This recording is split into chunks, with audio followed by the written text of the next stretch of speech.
রাধে রাধে। কেমন আছো তোমরা সবাই? আশা করছি রাধারানীর কৃপায় সবাই ভালো আছো। তোমাদেরকে স্বাগত জানিয়ে আমার আরেকটি নতুন ভিডিও শুরু করছি। আর সকল সাধুগুরু বৈষ্ণবের চরণে আমার সহস্র কোটি দণ্ডবত। আর রাধারানীর নাম নিয়ে বেরিয়ে পড়লাম। আর এক এক করতে করতে কত লাগেজ হয়ে গেছে।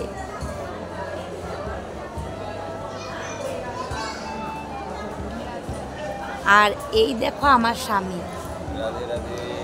আর আমার মেয়ে, আর এটা হলো এক ভক্ত মামি।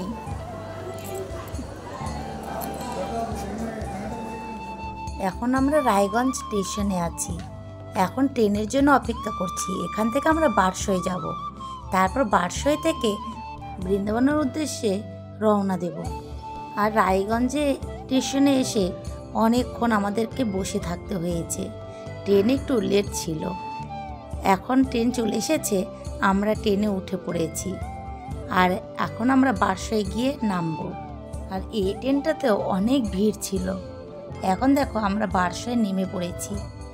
আর ট্রেন আসতে এখনও 2 ঘন্টা দেরি আছে। সেই কারণে ওখানে একটা বসার জন্য পাটি নিয়ে গিয়েছিলাম, সেটা পেরে বসে পড়েছি। আর আমার মেয়ে, আমার স্বামী, আমরা সবাই বসে ওখানে মালা জপ করছি। আর দেখো এখন আমাদের ট্রেন চলে এসেছে। এই দেখো আমরা স্টেশনে খাওয়া দাওয়া করে নিয়েছি। এখন ট্রেনে উঠবো। আর 10:30টায় ট্রেন এসেছে।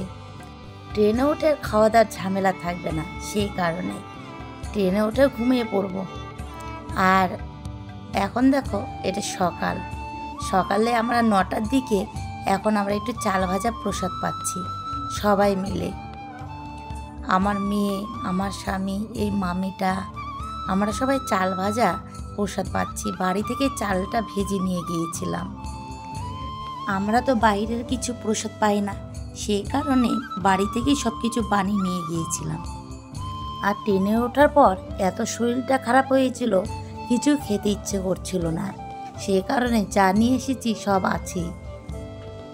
তোমাদের দাদা ভাইও কিছু খেলো না, আর আমার মেয়েও কিছু খেলো না, কেউ আমরা কিছু খাইনি। ওরকমই লুচি, রুটি সব কিছুই সঙ্গে করে আবার বৃন্দাবনে নিয়ে চলে এসেছি।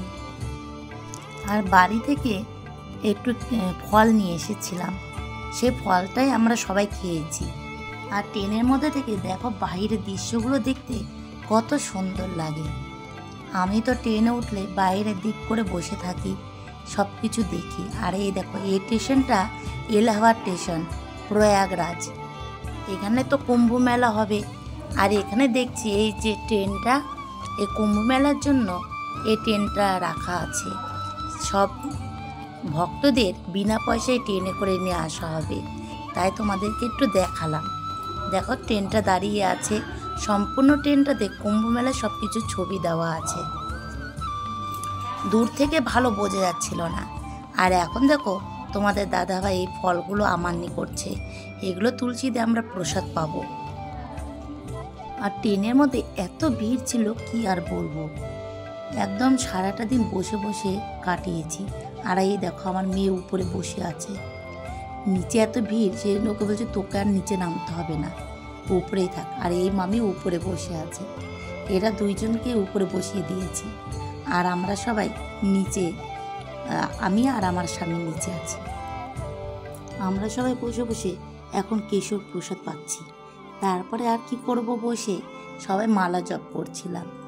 আর শরীরটা খুব খারাপ করছিল, তোমরা তো আমাকে দেখে বুঝতেই পারছো। এত শরীর খারাপ করছে কি আর বলবো। এত শরীর খারাপের জন্য কারোর সাথে ঠিকমতো কথাও বলতে পারছিলাম না। রাত্রি 8টাতে আমরা তন্ডুলা স্টেশনে নেমে পড়েছি। এখন আমরা এখান থেকে গিয়ে একদম গাড়ি ধরবো। এখান থেকে গাড়ি রিজার্ভ করে আমরা রাধাকুণ্ডে যাব। এই দেখো তোমাদের দাদাভাই গাড়িটা ভাড়া করছে। এই গাড়িটাতে করে আমরা রাধাকুণ্ডে যাব। আমার শরীরটা প্রচণ্ড খারাপ করেছিল, কি আর বলবো। আমরা সবাই এখন গাড়ির জন্য অপেক্ষা করছি। আর রাধাকুণ্ডে আসার পরে এতটা ঠান্ডা, তোমাদেরকে আর কি বলবো। আমি অনেকবার এসেছি বৃন্দাবনে, কিন্তু এইবারের মতন এতটা শরীর খারাপ কোনোবারই হয়নি। এত অসুস্থ হয়ে পড়েছি কি আর বলবো। আমাদের বাড়িতে যে মাতাজিটা থাকে সে মাতাজি আমাদের জন্য অন্ন, ডাল, আলু সেদ্ধ, বেগুন ভাজা, আলু ভাজা এগুলো সব করে রেখেছে। গিয়ে দেখি গরম গরম একদম। আমাকে বলল, দিদি আপনি একটু প্রসাদ পেয়ে নেন, তাহলে শরীরটা ভালো লাগবে।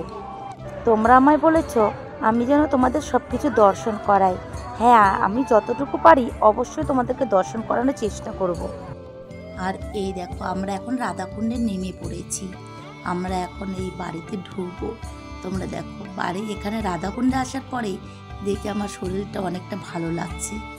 এখানে এসে আগেই বৃন্দাবনের মাটিতে প্রণাম করলাম। প্রণাম করে এখন আমরা ঘরে ঢুকবো।